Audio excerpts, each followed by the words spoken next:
a 20-minute conversation with the right person can equal years of failure that just Absolutely. You're right. evaporate.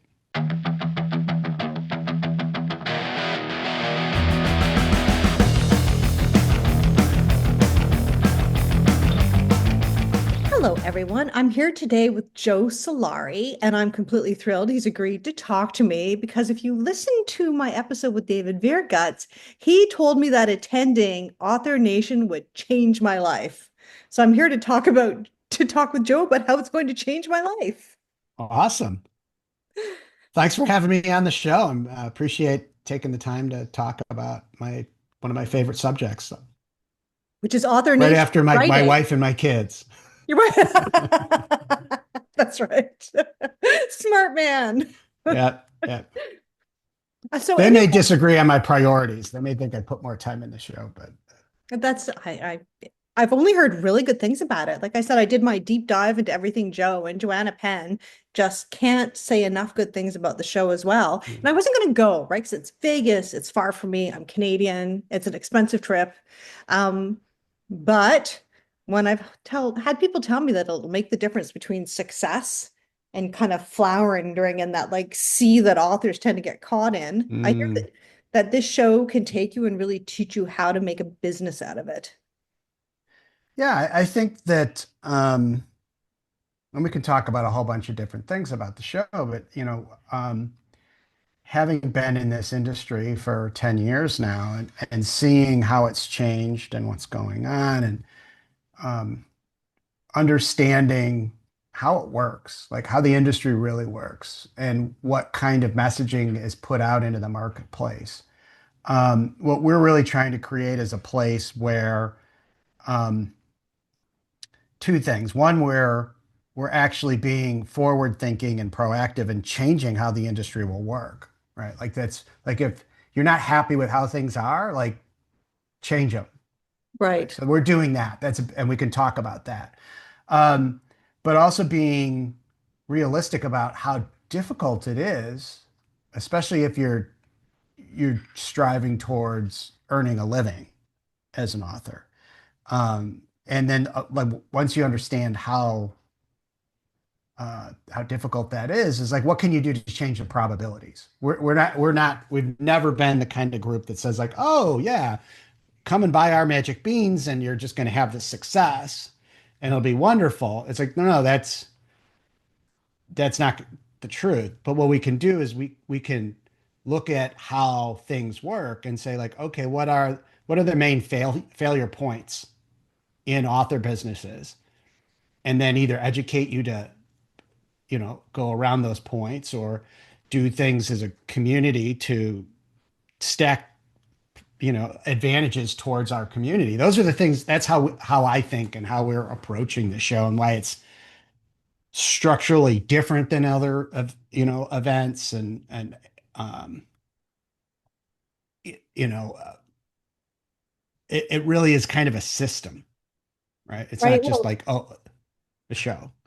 what I found really interesting is I listened, I think it was the Ally podcast, and you spoke about there was a test with music and different worlds. And it was interesting and actually a relief for me when you were saying, talent's the floor, assuming it's a good product, because bad products won't sell no matter what. It really is luck. And there's so many factors you can't control when it comes to algorithms and word of mouth. And for one author to rocket to success and another equally talented author to do the same amount of work, but the same steps in, but they don't see the same kind of success because of those undefinable Yeah, factors. and then we complicate it further by having situations where people say, well, this is what I did, right? And they believe it, right? There isn't honestly, there isn't a person that stands on a stage and says, hey, if I can do it, you can do it too. Because Right. they really believe that, right? But that's survivor bias. And Hyperbolic. um Okay. and you can take the exact same activities, whatever that, because we see this every year is like, hey, um, because we're very data driven. So we'll get close to 2,000 reviews across sessions and the whole event, and we'll go through all this stuff.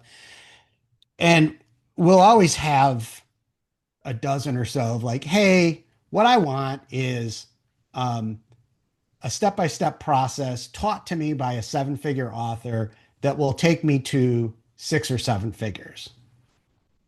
And I understand that's what they want, but it's like that that outcome, six figures, is an outlier outcome.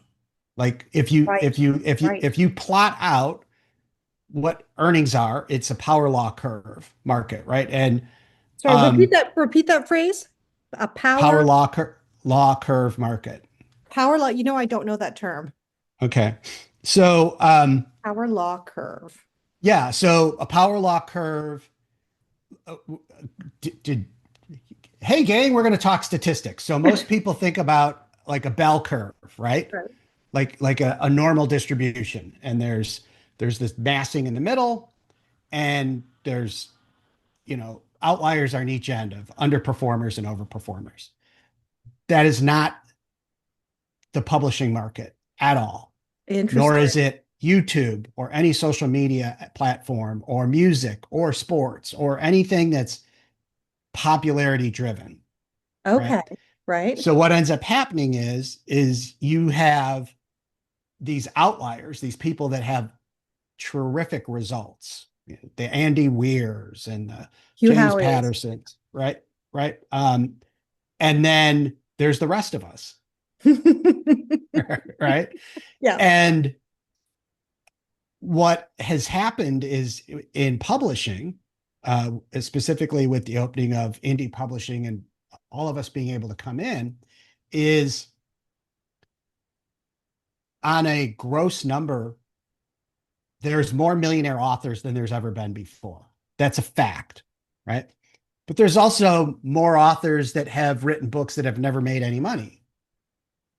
The distribution across this curve, this really steep curve, right, of income is the same. It's just the population that hits each one of those different bins on that curve is bigger. So yeah, there's, let's say, double the amount of millionaire authors that there were 3 years ago. There's also double the number of authors that have written a book that hasn't broken even, right? Right. Well, So most, I imagine, right? yeah, yeah. So like the tail is huge. The tail is huge. Now, when you get into the fundamentals of like what's happened in the market is when you take out all the intermediaries, the publishers and the people that would take some of your profits as an author, now you can survive on that curve in places that you couldn't before. And Right. that's for two reasons. One is you have more profit because you don't have a publisher that gets money from you, but also because of how the market's shaken out with it being democratized, is there's segments on that curve that didn't exist before. So you can say, oh, well, there's a genre that traditional publishing wasn't even serving, you know, Right. dark romance with shifters and whatever, right? And it's like, oh, but there's a huge market for that. And, there's now several thousand authors that are playing in that marketplace. But if we go and look at that curve is identical. It may be smaller because it's not contemporary romance, but there's going to be one or two authors that are the big deal authors in that genre making most of the money, and then everyone else distributes across that. Right. And are you familiar with Alex Newton and K-Lytics?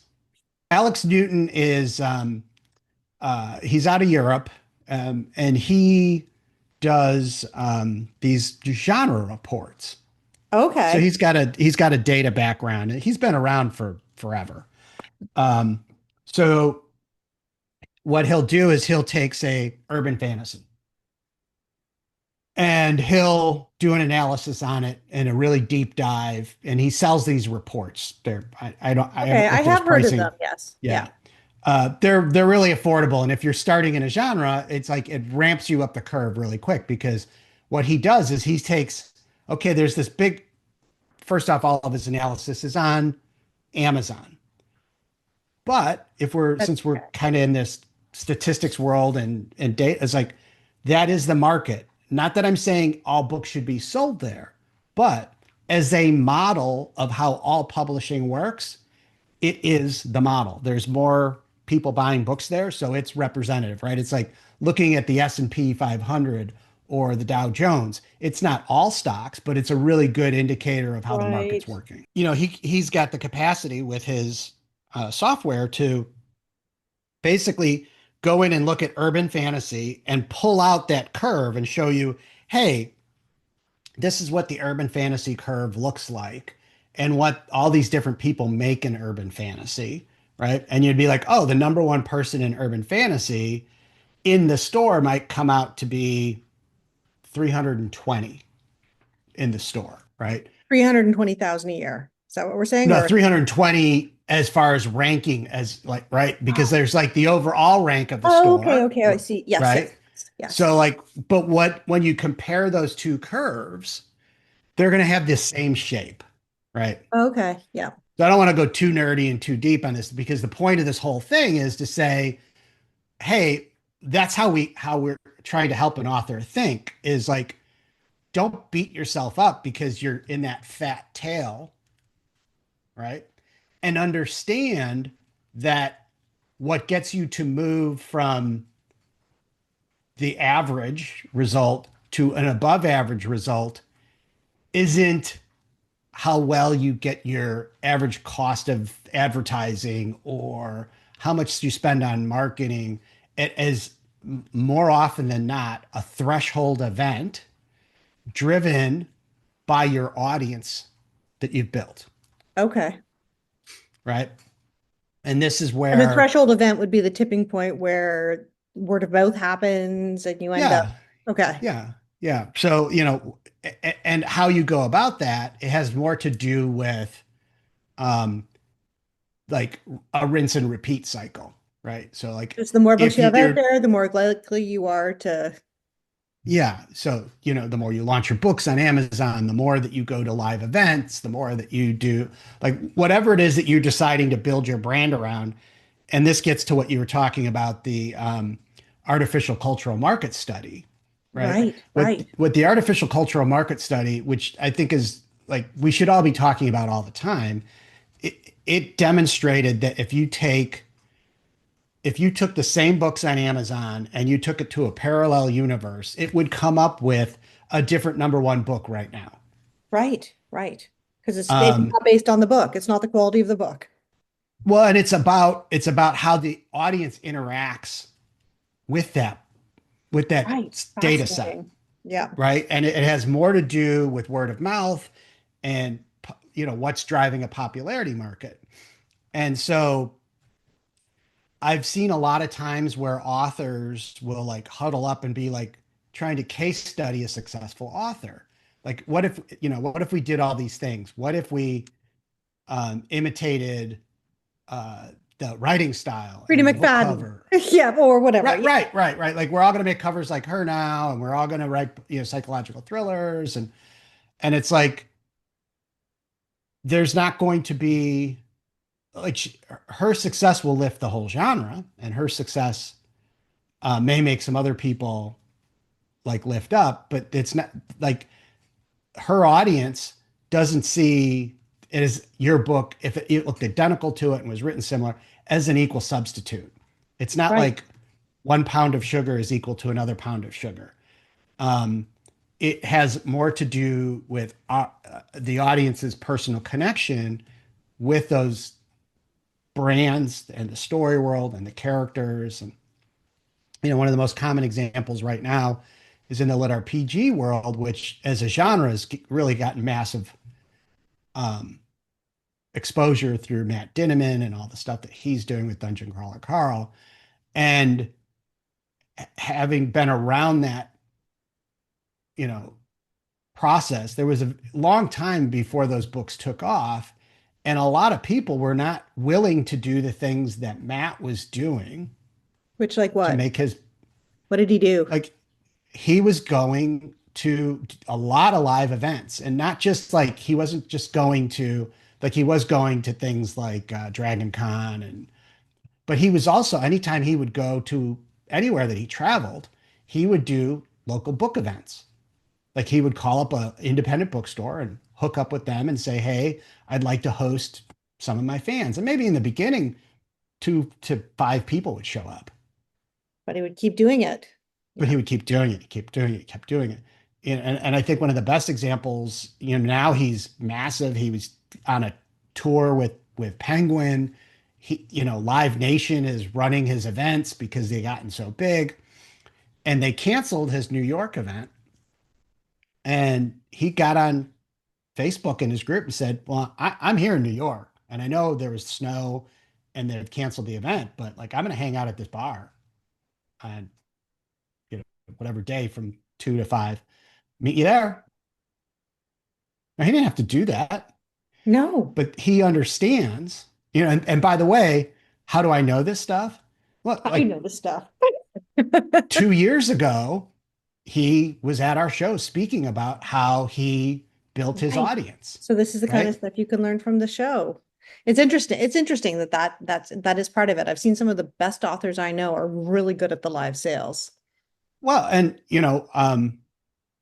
getting back to our event, one of the things that we've invested heavily in and is focused on is the sister event Reader Nation, I saw that. which Yeah. which is a live signing event. And people are like, "Well, why are you doing this?" And um, I think for some folks, um, they're I don't know, there's kind of this like disconnect. They're like, "Well, I thought this was about authors networking and authors learning about business." And it's like, yes, it is.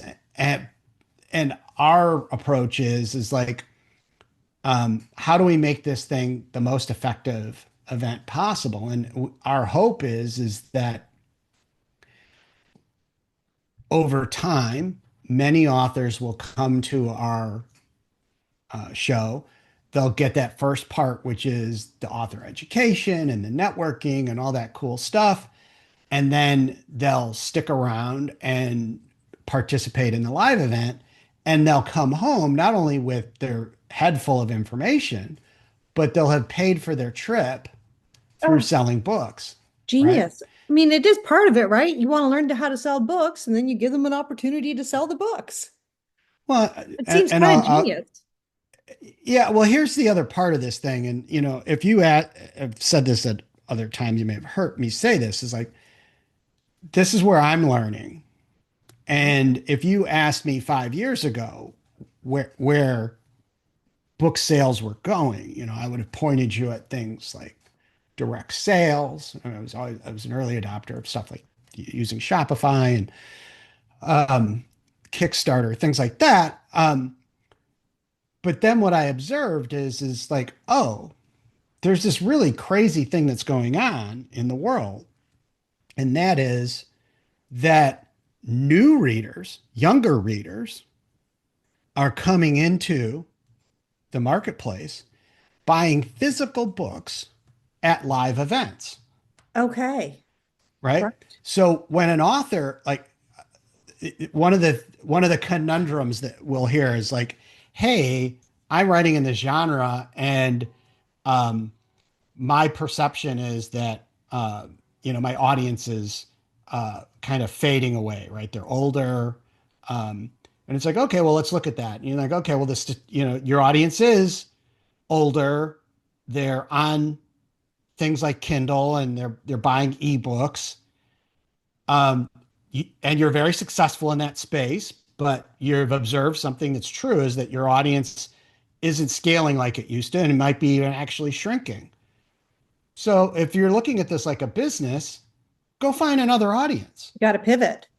Right. Well, I'm saying if you pivot, like it's the idea of like, okay, and this is hard, especially when you're successful, right? Because it's like, whether it's launching a new pen name, like you say, "Oh, I really want to write this other genre," and then you launch it. It's like, well, it didn't do as good as my mystery. It's like, yeah, because you launched a new pen name. Like, when you decide that you want to go to another marketplace, You have to have a new pen it name? Can't you no, just no, no, no, don't some confuse those two. authors? And what I'm Yeah. saying is that when Yeah. you decide to like, hey, I've I've been really successful on Amazon selling in Kindle, and I want to find new readers. It's like, okay, well, you can take that same book and that same pen name, but maybe you need to go to contemporary romance events and sell your book live because that's where those people are coming.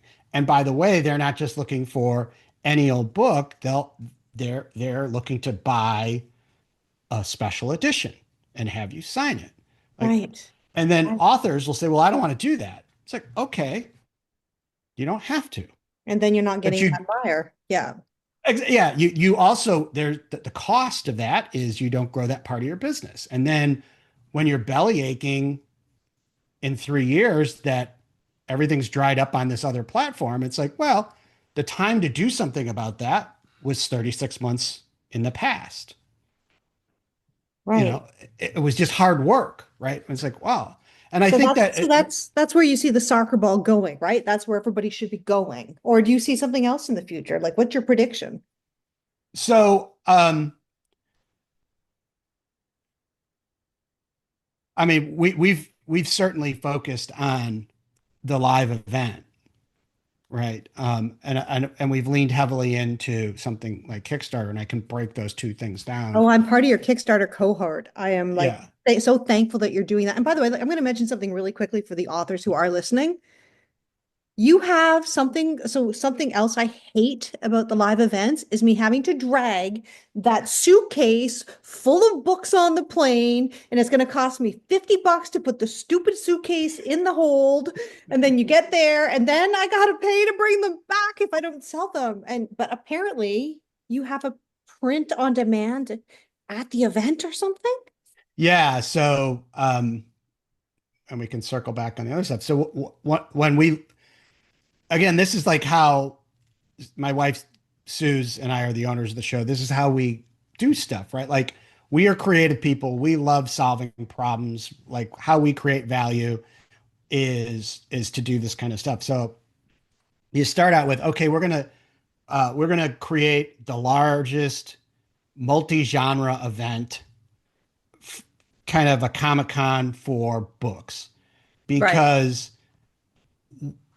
I have this, and I'm going to answer your question. I promise. It's all But good. like, again, like what's the principle is, um, the value is created between what I call the reader writer relationship. So like, if there's not a writer creating story and there's not a reader who's prepared to give some money up for that story, it doesn't matter. Amazon, us, the whole thing collapses. That's the keystone relationship, the symbiotic relationship that drives everything.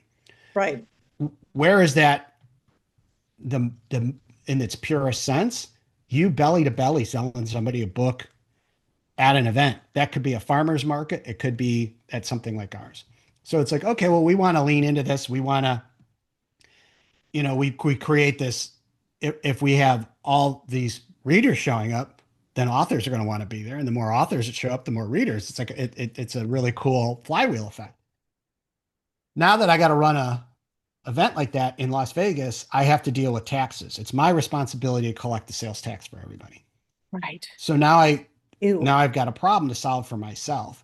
Mhm. That led us to identify there's complexity of problems for everybody that if we solve, it makes a really good experience. So what is that? Well, right, for most shows, you have to, if you're going to buy things pre-order, Mhm. you have to um, go to every author's uh, website or a site like Baventi, and you have to buy a book from you. I have to buy a book from Mark. I got to buy a book from Timmy.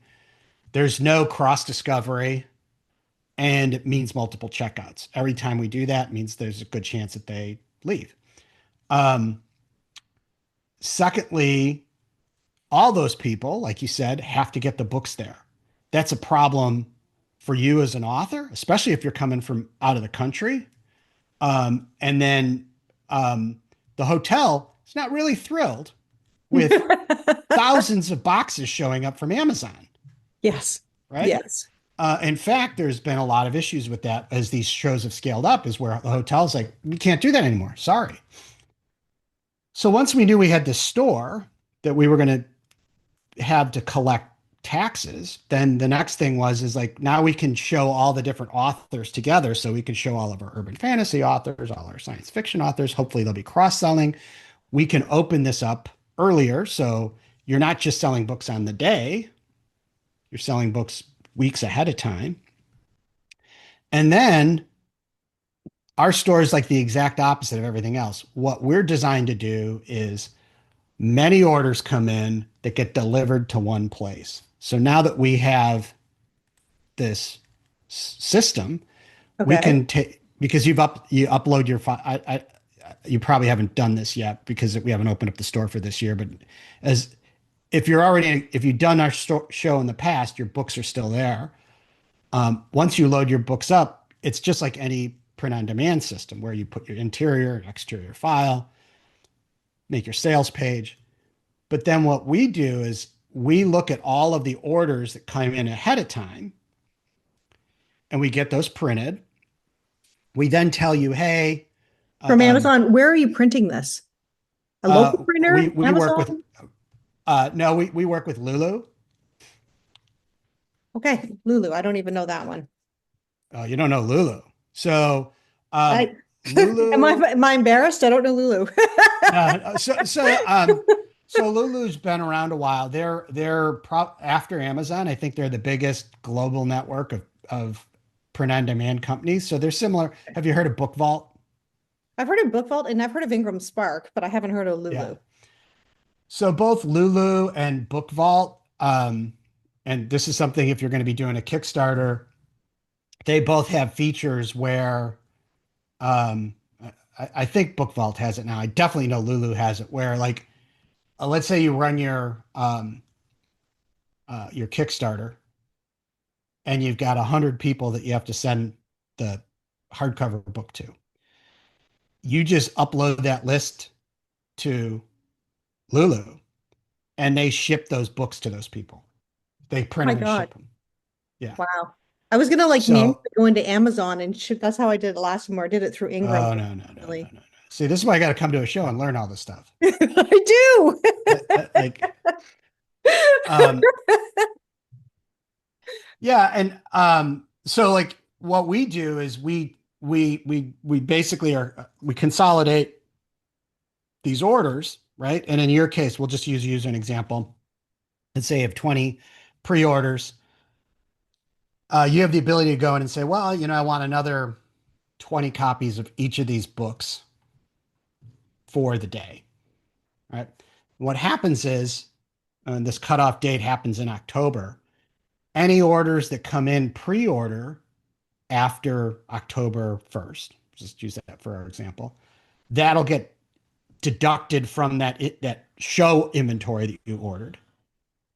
And then what's left over is what you'll have for live sales at the day of the event.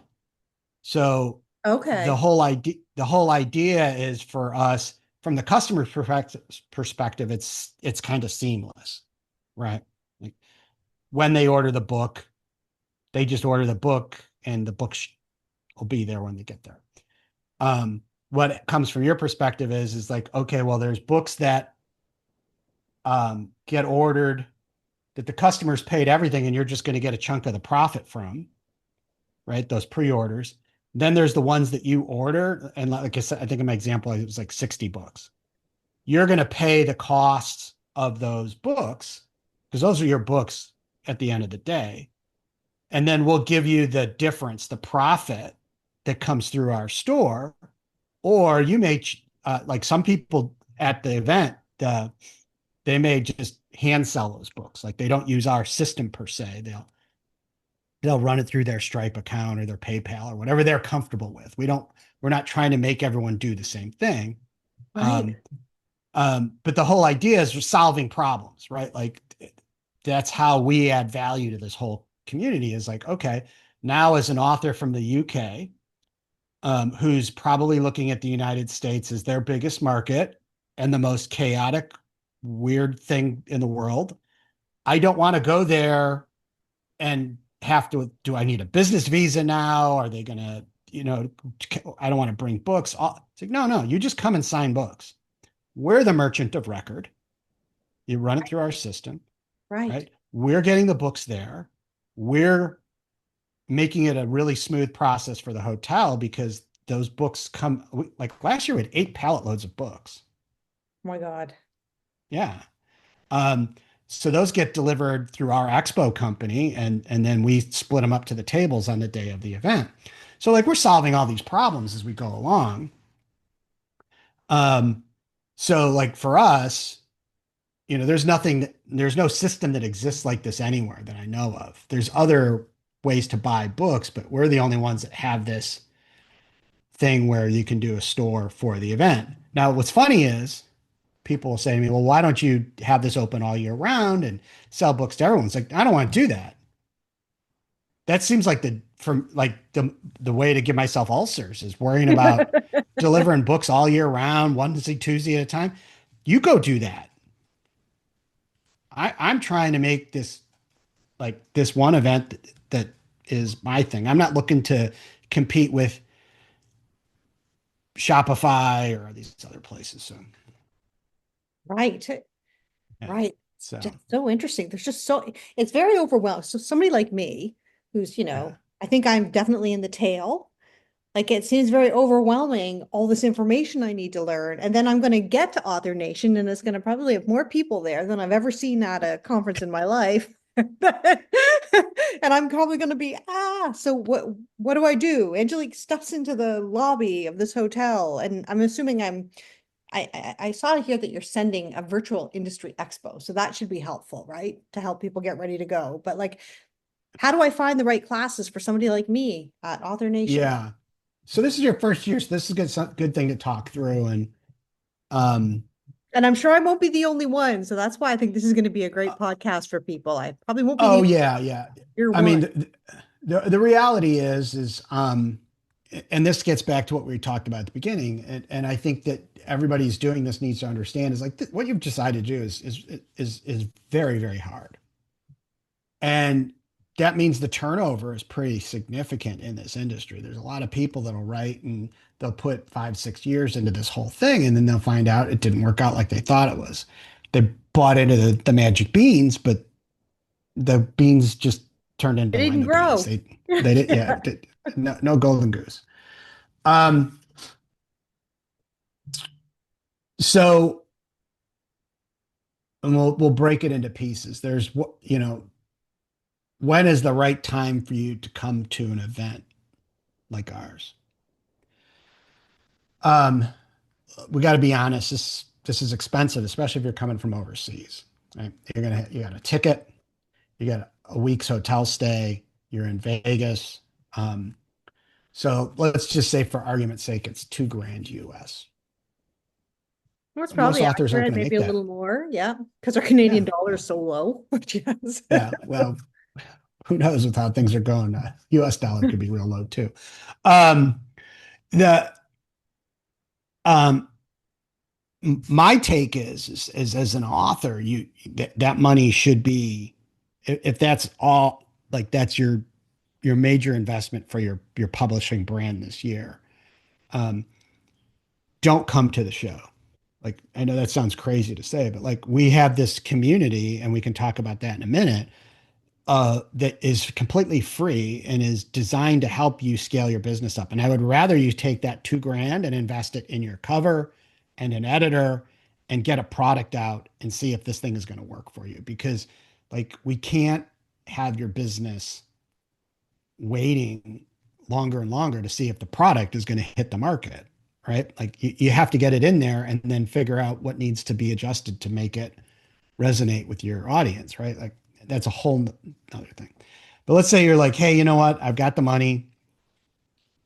Um, I've got a couple books out, or I think that the best way for me is to really just dive into the deep end of the pool. The thing that um, is the most important part of a show like ours is actually what you talked about is scaring you.